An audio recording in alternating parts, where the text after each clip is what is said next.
الحمد لله رب العالمين الرحمن الرحيم مالك يوم الدين إياك نعبد وإياك نستعين اهدنا الصراط المستقيم صراط الذين أنعمت عليهم غير المغضوب عليهم ولا الضالين.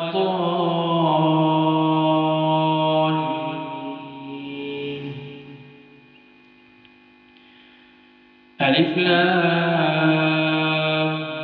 ميم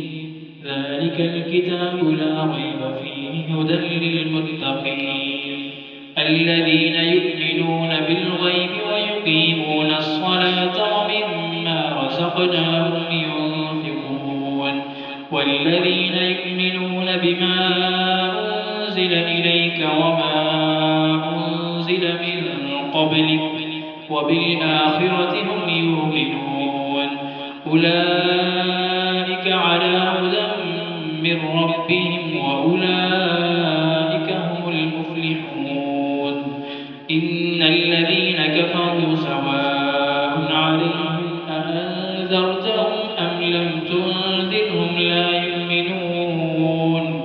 ختم الله على قلوبهم وعلى سمعهم وعلى أبصارهم غشاوة ولهم عذاب عظيم ومن الناس من يقول آمنا بالله وباليوم الآخر وما هم بمؤمنين يخادعون الله والذين آمنوا وما يخدعون إلا أنفسهم وما يشعرون في قلوبهم مرض فزادهم الله مرضا ولهم عذاب أليم بما كانوا يكذبون وإذا قيل لهم لا تفسدوا في الأرض قالوا إنما نحن مصلحون ألا إنهم هم المفسدون ولكن لا يشعرون وإذا قيل لهم آمنوا كما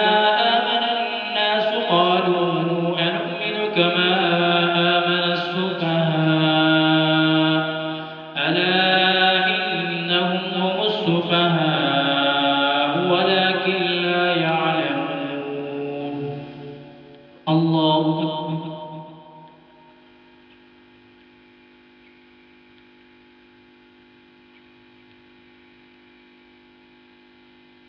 سمع الله لمن حمده.